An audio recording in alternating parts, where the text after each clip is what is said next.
fungsi buku teks pembelajaran. Nah ini buku teks pembelajaran atau buku ajar tadi Alkitab Al-Madrasi ya. Alkitab Al-Madrasi itu punya beberapa fungsi. Satu ya sebagai standar mata pelajaran itu, jadi sebagai rujukan utama lah ya, ini sebagai buku induknya, jadi standarnya ini ya, jadi cetak birunya ya, tujuan pembelajaran di kelas itu semester itu ya, itu ada pada buku ajar itu ya. Kemudian yang kedua sebagai pegangan siswa dalam belajar ketika nanti di sekolah siswa dibimbing oleh guru, tapi ketika nanti di rumah nah siswa butuh pegangan, bahkan guru pun ya juga butuh pegangan itu. Yang ketiga pedoman dalam merencanakan pembelajaran. Nah guru tidak boleh fokus hanya pada buku itu saja.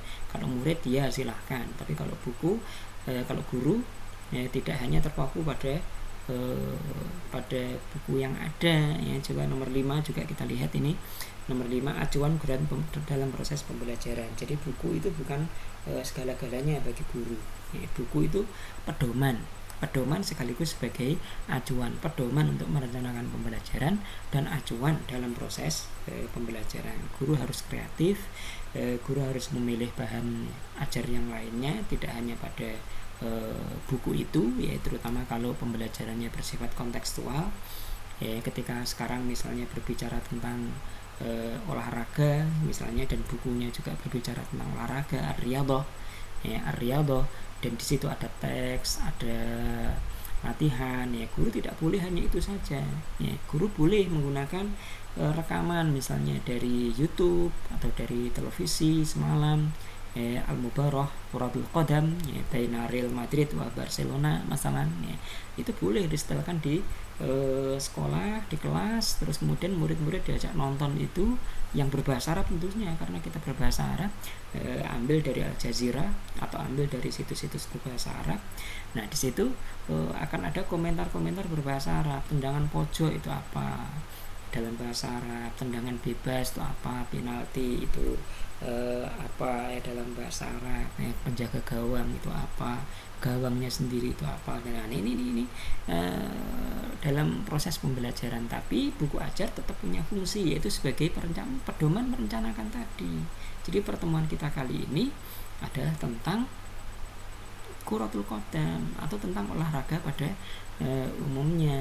Nah guru bisa memperluas bahan ajarnya di materi-materi atau dengan media-media yang lain ya. Kemudian yang keempat ya, tadi sudah kita sampaikan ya, bahwa di antara urgensi ya di sini fungsi dari buku ajar adalah perwujudan terjemah ya dari silabus yang sudah ditetapkan ya. Silabus mesti tersusun dengan rapi, mesti baik gitu. Ada KI, KD, nah, ada indikator, ada tujuan pembelajaran. Nah itu kalau dibiarkan begitu saja ya, guru tidak akan bisa berbuat apa-apa, pelajaran juga tidak akan jalan, murid juga akan plonga-plongo ya, tidak tahu apa yang harus diperbuat. Nah dengan buku ajar maka semuanya akan menjadi lebih jelas ya. Kemudian yang terakhir, yang keenam, petunjuk dan bantuan bagi guru, terutama guru yang baru. Guru yang lama mungkin sudah hafal ya, tinggal lihat KIKD, tujuan pembelajaran, indikator, dia akan masuk tanpa buku teks, sudah akan bisa mengajar. Tapi guru awal, guru yang masih pemula atau yang selamanya semula ya, selamanya pemula ya, yaitu tetap membutuhkan buku ajar itu. Nah ini bagi guru ya, fungsi buku ajar memudahkan tugas guru ya, mengubah peran guru sebagai pengajar menjadi fasilitator ya. Kalau tidak ada buku ajar, guru akan mengajar dari awal, dia akan ngomong dari awal ya, dari sampai akhir pelajaran ya. Tapi ketika ada buku ajar, guru bisa memanage kelas ya, melakukan manajemen kelas, dan dia berfungsi sebagai fasilitator dengan menggunakan metode-metode active learning misalnya ya, menggunakan jigsaw misalnya ya, jigsaw Guru menjadi fasilitator, mengatur kelas menjadi beberapa kelompok. Kelompok 1 membaca teks ini, kelompok 2 membaca teks ini, kelompok 3 membaca teks ini, dan selanjutnya ya guru mengatur itu semuanya. Jadi guru tidak perlu mengajar dari A sampai Z, dari awal sampai akhir ngomong saja. Memudahkan proses belajar menjadi efektif dan interaktif, pemandu aktivitas proses pembelajaran, dan sebagai alat evaluasi pencapaian hasil pembelajaran. Ini fungsi guru, buku ajar bagi guru, bagi siswa. Sarana belajar di dalam dan luar kelas. Ya, ini siswa akan terfokus, ya, fokus pada buku ajar yang dimiliki. Ya, kalau guru hanya sebagai pedoman saja, ya, hanya sebagai panduan saja, ya, tapi bagi siswa tidak. Itu mungkin 100% ya, atau 90% ya, siswa itu akan fokus pada buku ajar yang dia miliki itu, ya, memudahkan siswa belajar di dalam dan di luar pelajaran, di rumah, ya, misalnya, ya, atau di sekolah tapi di luar jam pembelajaran. Ya, buku ajar itu, ya, membantu belajar siswa sesuai dengan kadar kemampuan masing-masing.